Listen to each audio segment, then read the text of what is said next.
Bueno, perdón por este retraso técnico. Parece que Liisa ya está, la primera ponente de esta mañana ya está lista. Ella es Liisa Rohumaa. Did I pronounce it right? Yeah. Y bueno, viene de la Universidad de Bournemouth. Es investigadora y profesora de comunicación y nuevos medios allí en el Reino Unido. Y hoy nos va a hablar sobre la dicotomía de la práctica del periodismo y, bueno, la filosofía, ¿no? Si realmente es bueno mirar, o están los periodistas mirando hacia las audiencias como un elemento más que añade algo a su trabajo, o si hay una competición directa entre unas y otras. Eso nos lo va a explicar Liisa. Thank you very much, Liisa, for coming to Bilbao today. The floor is yours. Thank you. Buenos dias, everybody. Can you hear me? Yes? Yes? I'm going to be speaking in English. I'm afraid my Spanish is rubbish.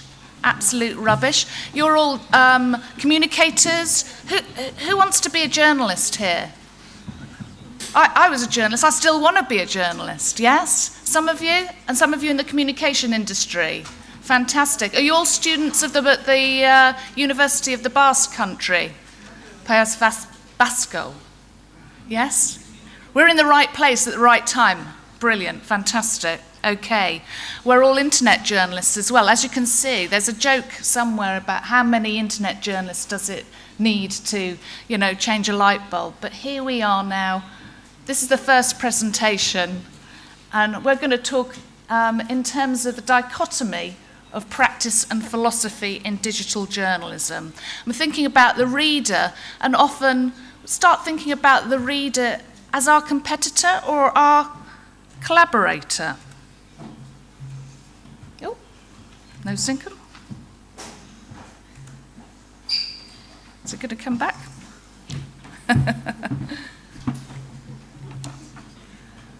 La batería. Ahora la batería. That's Spanish for? Is the battery? Ah, right, okay. All right, so just let's get plugged in. Claro, tío. I've got a... Que sí, pero mejor que lo enchufe. Yeah, so it's very beautiful. All right, okay. So, we're all digital journalists now, aren't we? And in multimedia, across platforms, we're using convergence technology, and I think often we get things mixed up a little bit. There's practice, what we do as internet journalists and everything that we do, multimedia, convergent technologies, social media. Who here's on Instagram? Yes? Are you on Instagram? Are you on Facebook? Of course. Are you on Twitter? Of course.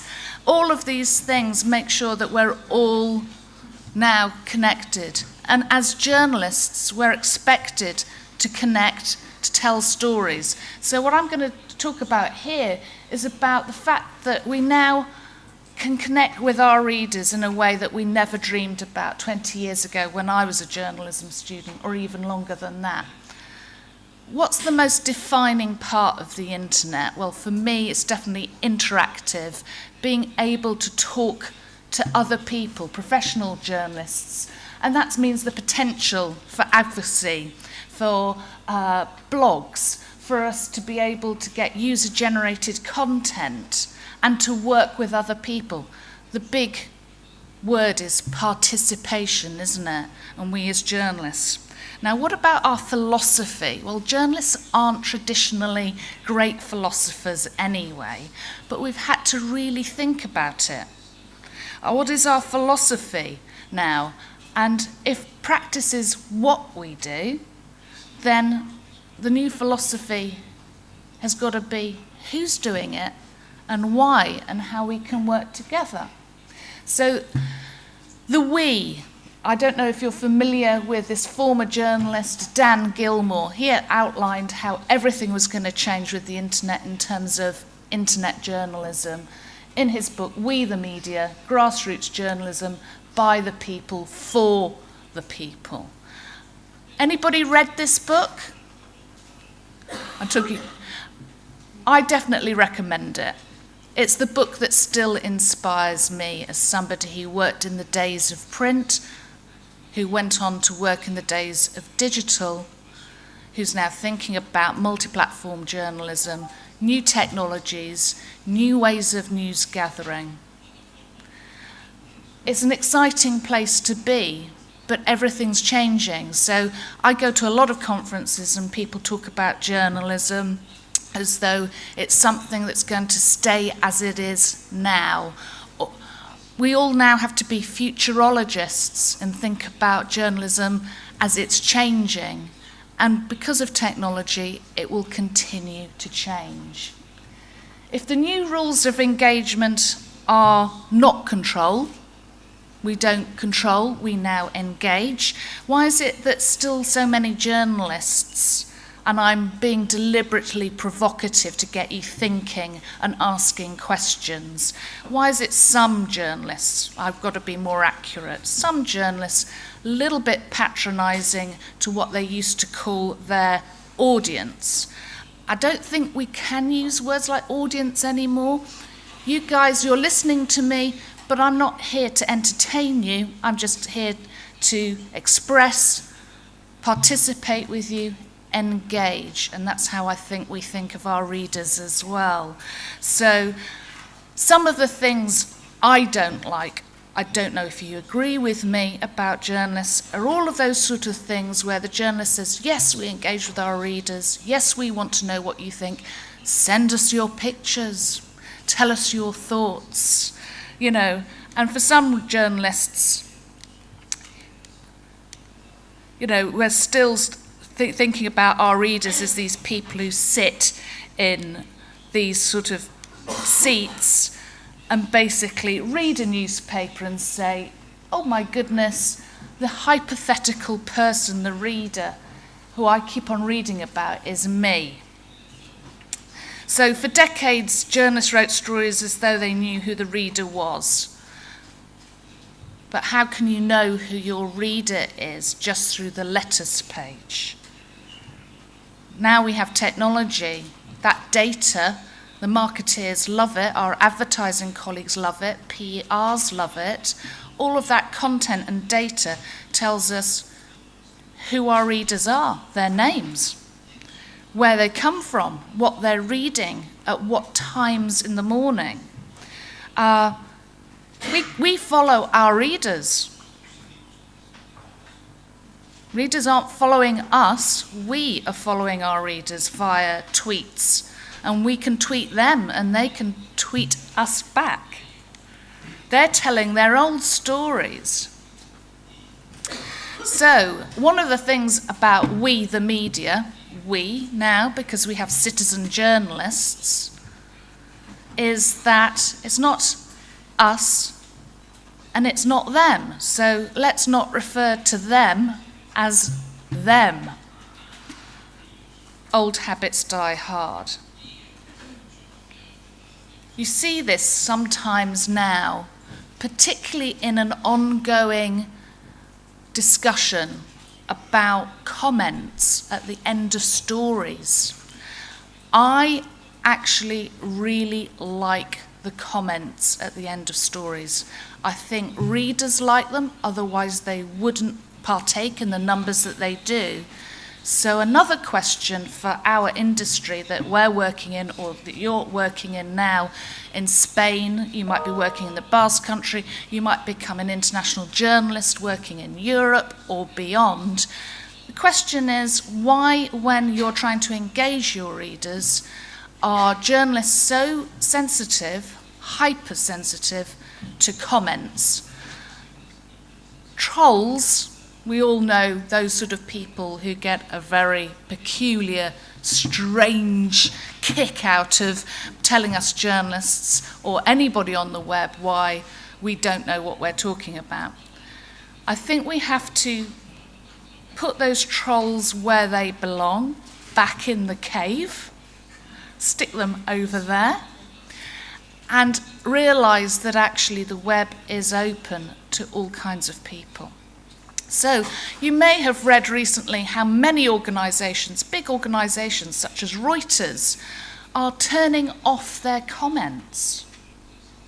This, to me, is a really retrograde step.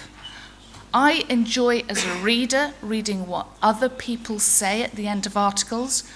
I, as a journalist, would like feedback on my stories, good or bad, negative or positive.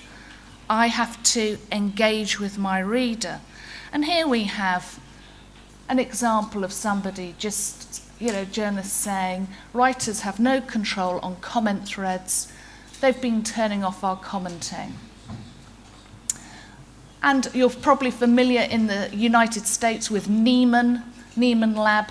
They've written some interesting blog posts on their website, which you can go and use as a resource about this, which is what happened when some of these big news sites turned off their comments threads. Well, some of them, because they're journalists, said, hooray, we've turned this off. We can engage with our readers on Facebook, in social media.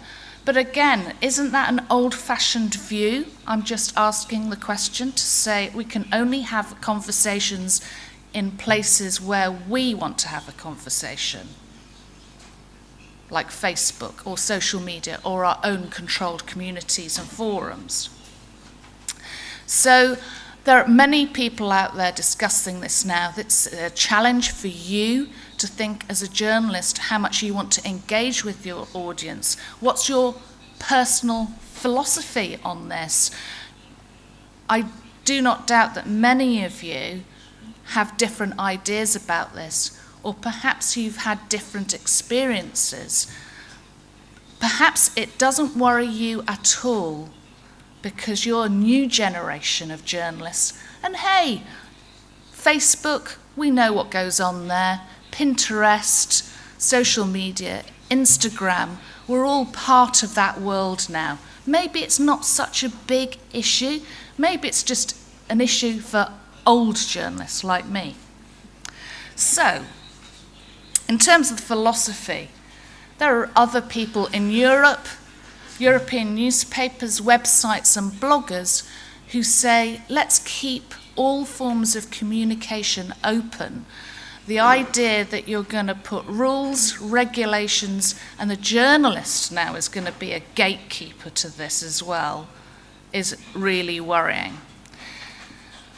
There are some websites who actually embrace commentary and comments. In the United Kingdom, for example, and in Spain, there are newspaper websites that still allow comments and embrace them, have even created new areas where comments and people can actually develop their comments and journalists can interact. The Guardian in the UK has its own witness area. But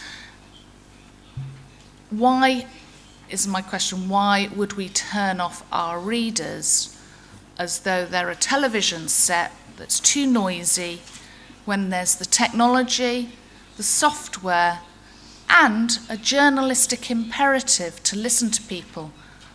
By the way, there's also another reason why so many big websites and bloggers, particularly bloggers who are successful, many bloggers more successful than professional journalists. Why are they so successful? Because they didn't turn off the commenters. And there are many big commercial companies now as well setting up the technology to turn it back on. So as journalists, where do we stand on this debate? What's our philosophy in terms of engagement and how we listen and participate, engage, share? These are all the buzzwords of internet journalism, aren't they? Yet at the same time, there are all sorts of other things that go wrong. Here are a few things that I think about what not to do when we think about the philosophy of internet journalism and participatory journalism. Our practice, we might say, is to tell stories, to gather stories, to verify, to be accurate, to tell those stories in an exciting, engaging, multi-platform way, in real time. So many opportunities, so many exciting ways to explore, and so many new exciting things to do with our readers in terms of citizen journalism.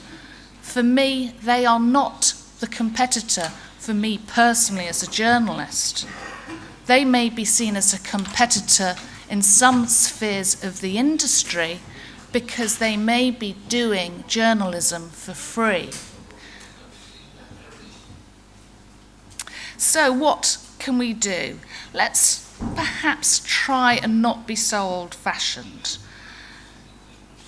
CNN, for instance, like many people, like the BBC, like El País, will say to the readers, tell us what you think. And then actually, when you go onto that website, you find that it has a little site for the reader to tap in a comment. And then the comment, where does that go? We don't know. I'll put this little Storyfy feature with all the links here online on my Twitter account.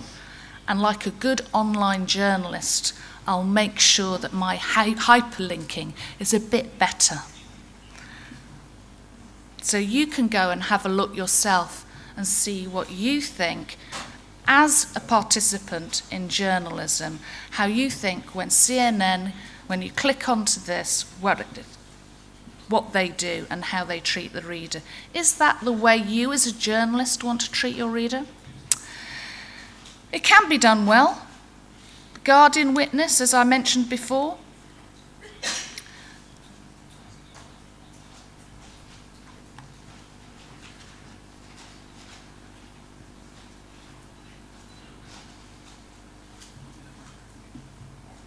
Citizen journalism, it can be done well.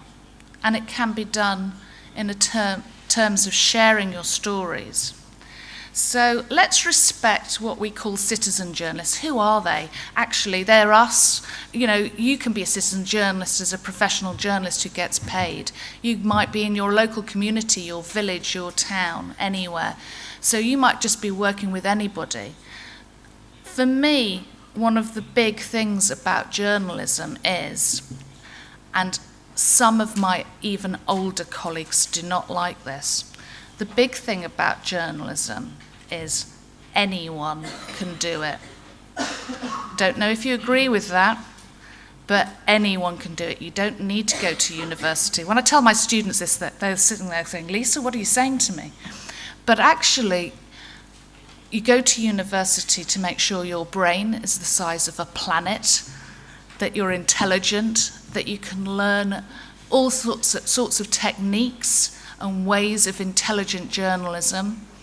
But many people out there can tell their own stories, can upload them to the web, can tell them from their perspective, and that's why I think we should respect them. They can report on the ground.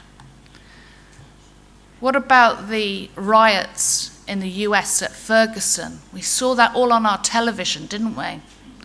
We heard about it. It was on Facebook. It's now part of the US Black Lives Matter. But who was telling the story there?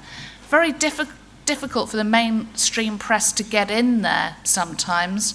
And actually the story was really being told by citizen journalists, the people in that community, tweeting and on Facebook, sending pictures, particularly video.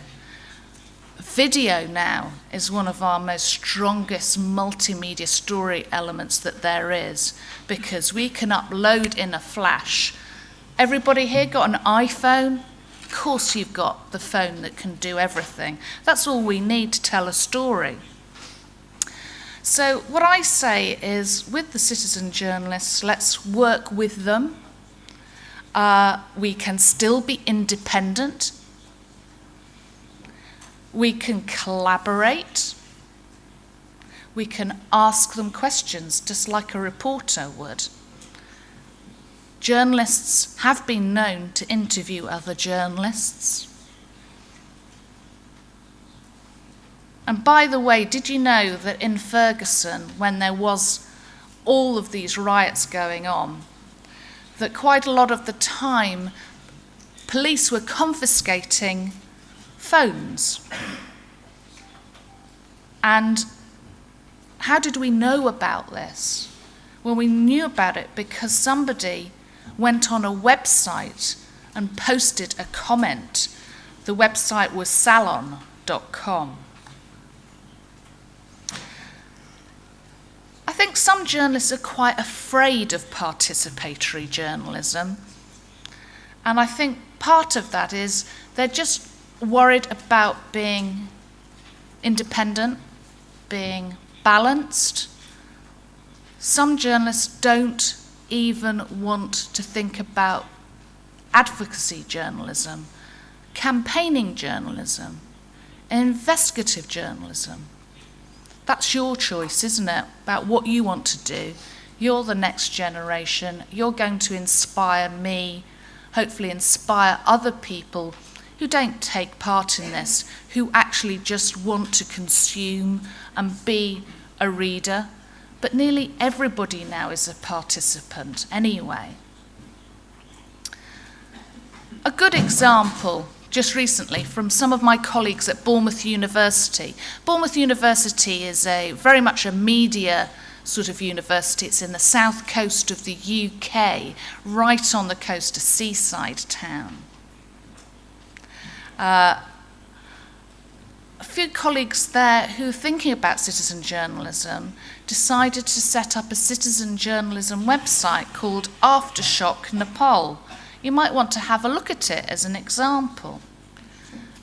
What was the point of this story or this exercise? The story was to tell people what's really happening there and what happens and what so many people, when they complain about journalists, when they criticize journalists, they say, oh, you only come to the party when the party is happening, or when there's a big story, or when there's an election, or when there's a disaster, or when there's a bombing, or when there's a war. And then what happens? You know, when Iraq was over, you went home. When post the Boston bombings, you went home. You didn't do your job properly because the story was still unfolding. So the point of this was to go to Nepal to tell a story of what's happening to those people after the earthquake, because the story continues. We know it does. And those citizen journalists, the people, the villagers, people like this little boy, what was happening to them when the journalists went home? Well, the citizen journalists there, with some colleagues at Bournemouth University, decided to tell their own stories. So here's another role for you as journalists to consider in your career, that you're a facilitator, that you're a teacher, that you're somebody who can help and contribute, not only to tell the story, but to facilitate that story and help other people tell their stories on the web. You can train people, you can help people, you can go out in the community. All of this is very different from when I was a reporter many years ago, which I had one job to do, I had to get it right, go to the story, tell the story, file the story, that was it, job done, over. But you now, with the internet, the story never ends. I think that's something we forget. The story never, ever, ever ends. So at the moment in Syria, in the Middle East, we've got ISIS, we've got all of these frightening things happening in the world. In 5 years' time, that story won't be over. In the way that post the bombings in New York, post Al-Qaeda, we thought, okay, Osama bin Laden's been found, he's been killed, perhaps things will get better. Well, now we're in a whole new territory and it's complicated. And that's where you come in as well as journalists. We've got a big job, haven't we? To explain this, to investigate it, to interrogate it. And we can't do it on our own. So, in terms of participatory journalism, we need help. We seriously need help. And if we're in newsrooms or blogging on our own, there's a vast array of people out there. One of the things I absolutely love about the internet, and I'm so happy that I have lived as a journalist through old school print journalism and new school internet journalism, is the fact that we still don't know how this is going to go in terms of how we tell stories. All we know is now we've got the opportunity to embrace, to tell stories in new ways. So this community, if you go to Aftershock Nepal, you can go and see their stories. Okay, let's get slightly philosophical again, because no doubt you're in the midst of, when you're not doing journalism, reporting, learning about multimedia, you've probably got loads of essays to write as well, yeah? So thinking about investigating and doing your research and writing that, here's an idea for you to discuss. Journalists can't do everything, can they? I just don't think we can anymore. We're asked to do everything. We're expected to be multimedia journalists, like the RoboCop of journalism. It's never going to happen. Journalists also can't be everywhere. Ultimately, here's a question for you. Does it matter who took this picture? And ultimately, does it matter who tells the story as long as it's told?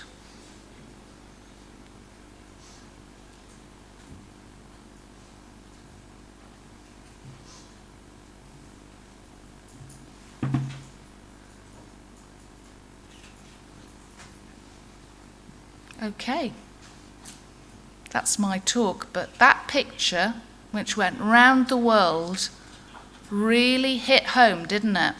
It was shared, it was distributed, it was uploaded, it was discussed.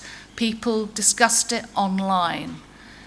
When we tell stories, ultimately, does it matter who took this picture, whether they were called a citizen journalist or a journalist?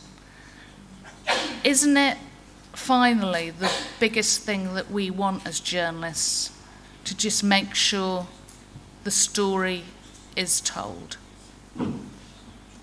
Okay. Are we doing a Q&A? Yeah, why don't we? Why don't we throw it open and hear what you've got to say? I want to hear what young Spanish journalists have got to say about this, because I know my students are thinking about this, but they also have a different view on things as well, which you're bound to if you've just been brought up in this new sphere of online commentary. And anybody want to ask a question or say something?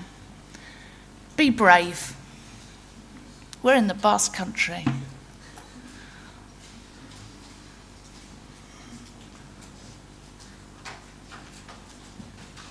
They're shy.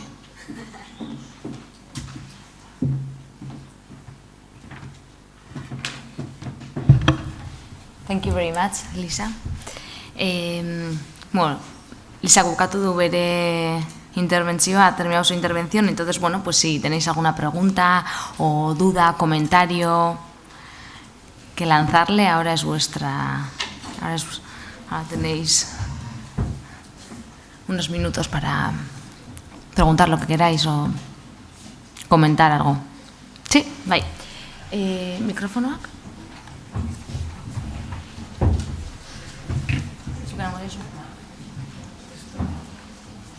All right. So we've got some questions. Great.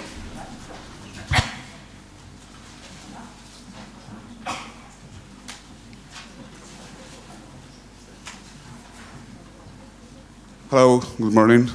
Hi. An interesting conversation. Mi cuestión, bueno, es un poco sobre, hablaba sobre el periodismo, sobre los comentarios. Si cree que cada vez más medios van a ir retirando sus comentarios, como estaba comentando anteriormente, y si no cree que debería también haber un punto intermedio entre lo que es el punto de vista de contar, o sea, cerrar los comentarios y creer que todo el periodismo ciudadano que se hace es positivo, en el sentido de que, bueno, puede haber también muchas veces comentarios o fotos o hechos que se envían que son deliberadamente falsos. Gracias.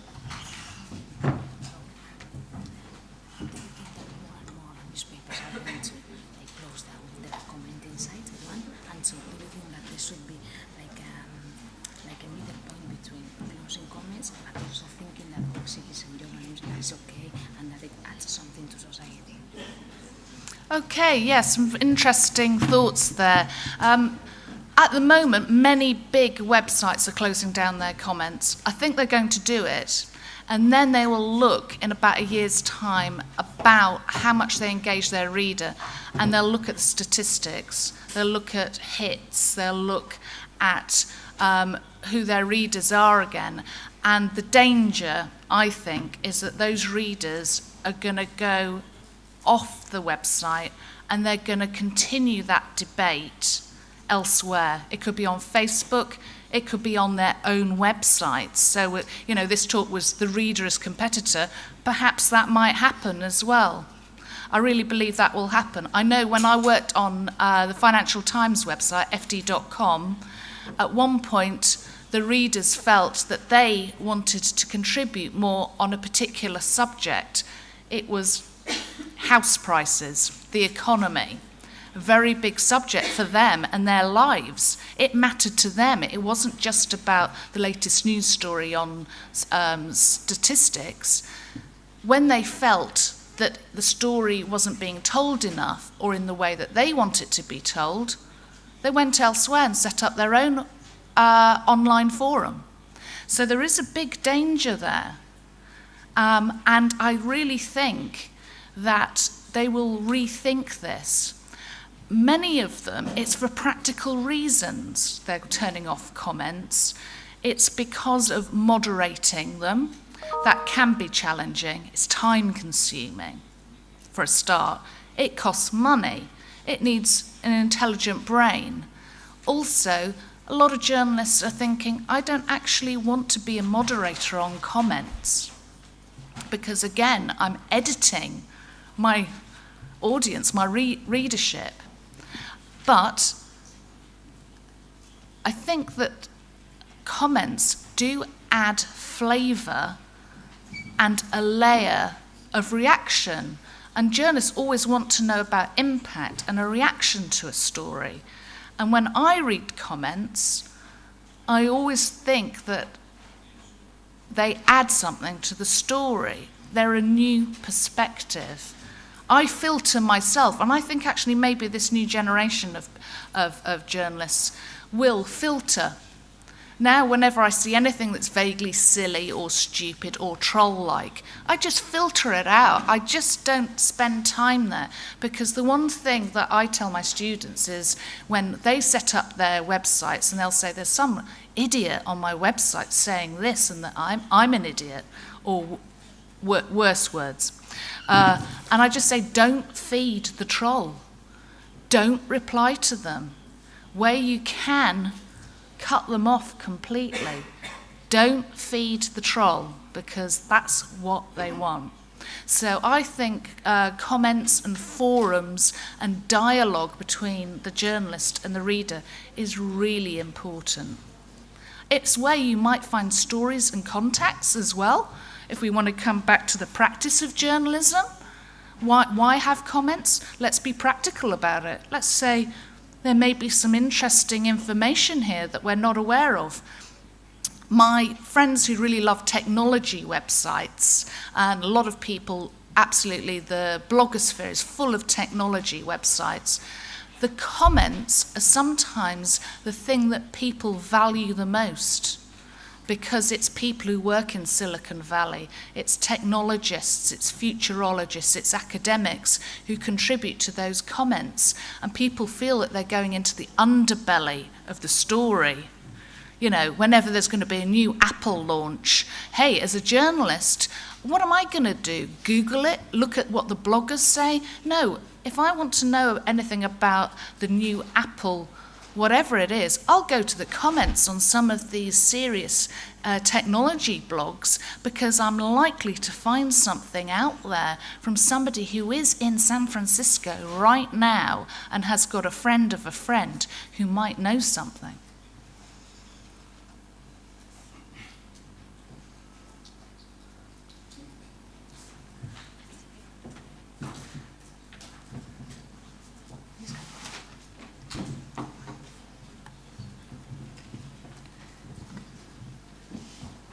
Hola. Has hablado del periodista ciudadano, pero es que yo no creo que un ciudadano cualquiera pueda ser periodista. Yo creo que puede ser informador, pero no tiene, o sea, puede tener los medios físicos, pero no los medios intelectuales para llevar el periodismo a cabo, ¿no? No sé.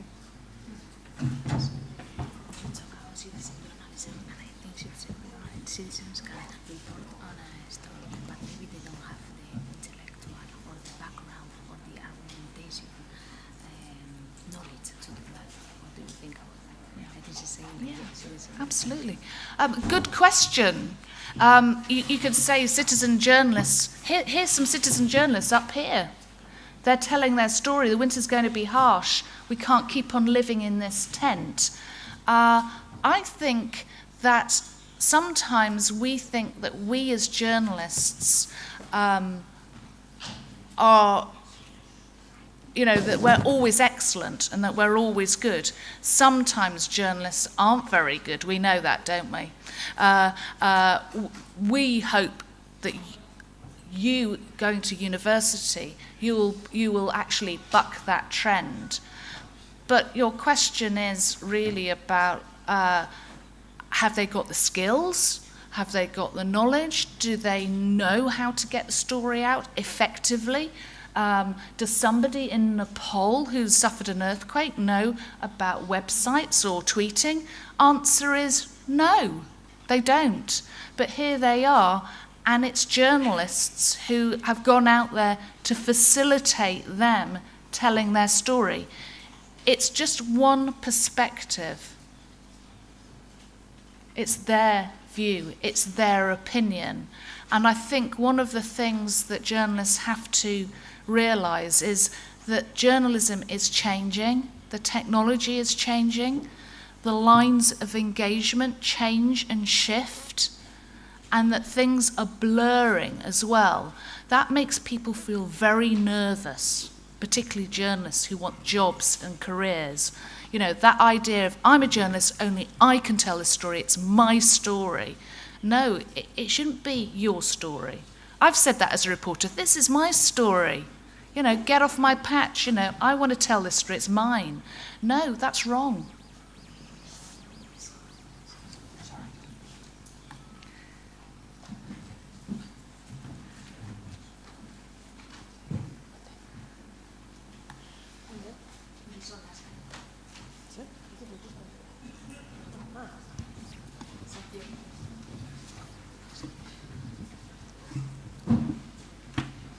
Sí, el pasado viernes el New York Times publicó en portada, nada menos que en portada, que la prensa española está sometida a la banca y a la clase política, que hay censura y que hay una falta, una carencia de libertad de expresión en el periodismo español.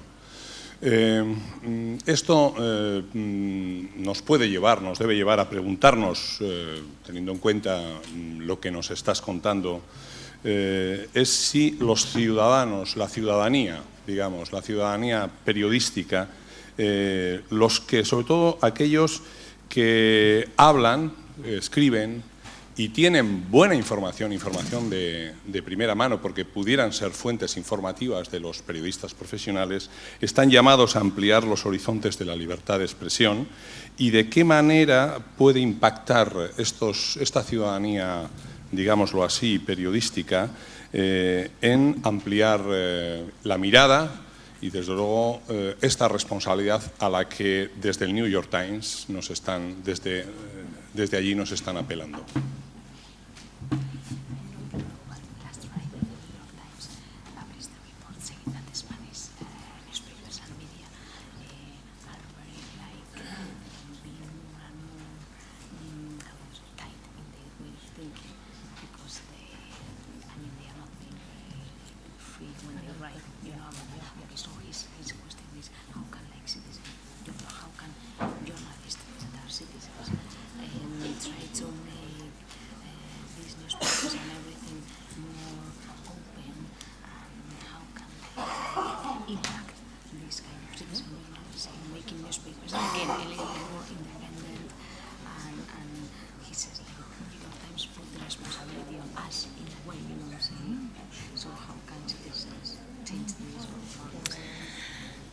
Yes, the New York Times philosophy has been what they call open journalism, and that's been taken on by some newspapers and some journalists in Europe, in Spain, in the UK. But I think they were being critical to get the debate going. I think that maybe some of the criticism is deserved of us as journalists, but I wouldn't just say it's Spanish journalists. I think it's journalists in Australia, Germany, England as well. That open journalism philosophy, very much espoused by people like Aaron Pilhofer, who's gone from the New York Times to the Guardian, he is taking that philosophy from New York to the UK. Who's to say that people who believe in open journalism won't take that philosophy with them? Because we as journalists now don't have to stay in one country, right? Actually, we don't really live in one country, do we, as journalists? Because our readers, if they're online, are international. So we ourselves don't have to physically live in a country to be able to relate to those readers in new ways. In terms of engagement, the citizen journalism, do we have a responsibility as well? I think, yes, we do. And I think it's actually something that could revive journalism, our passion about journalism, what journalism is. Because when I started in a small local newspaper with a small community, with maybe, you might say, small stories, but stories that affect people are still really important. Your schools, your hospitals, your politicians. So I think journalists, even if you're starting on a local community website, maybe there's something like a hyper-local website to your area in the Basque Country, yes, have a think about perhaps doing some old-fashioned reporting where not only do you go out and talk to people in churches, in schools, in hospitals, teachers, politicians, the person you meet in the bar, the old lady that you're talking to at the bus stop, that you actually switch on a different part of your brain and say, actually, how could I engage with this person to tell the story? So as a reporter, you go with your notepad, your phone, your camera, you're taking down the story, but now when you get that contact detail, start thinking about a contacts book in a different way, which is creating a community of contacts that perhaps when you put them together and introduce them together, how are you going to do that? The internet, Facebook groups, community groups, websites, forums, even a Twitter group, you put them together and then perhaps start telling the story in a different way, enable facilitate again.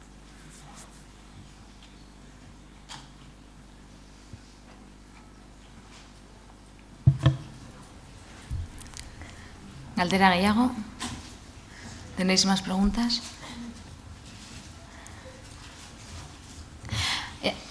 I've got a comment with the Aftershock Nepal thing. Yeah, so you said that journalists can facilitate this kind of testimonies to be heard and everything. So how can we make a business out of here?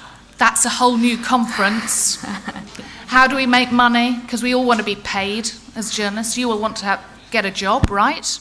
Or you want to be paid, or you want to be a freelance and get paid and get a contract, or paid per article, or you want to be a blogger and monetize your website.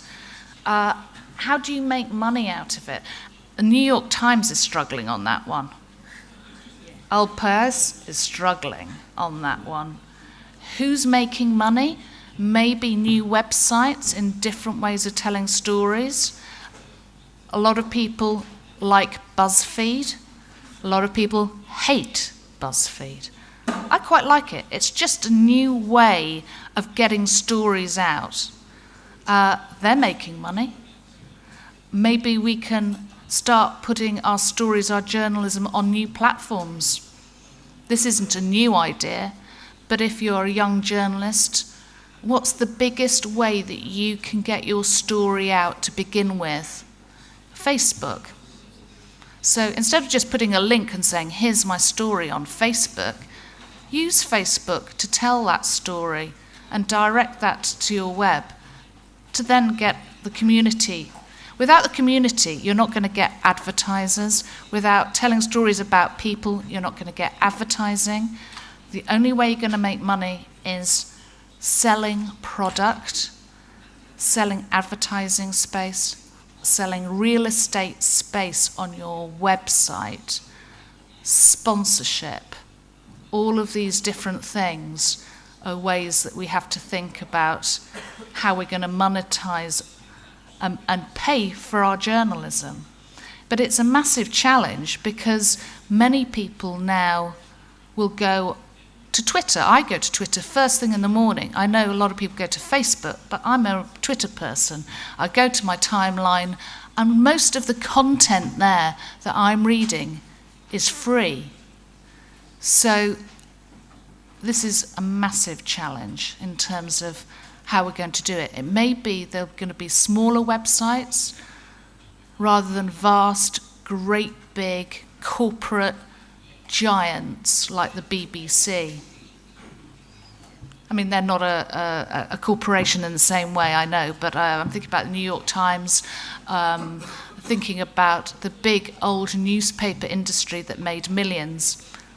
That time has gone. And maybe they think we're still going to make millions out of the web. I don't think so. Not in the same way. Thank you. Listo. All right. Thank you very much, Liisa, for being here today with us. Eskerrik asko zuei, orain eten alditzo ingo dugu kaferako.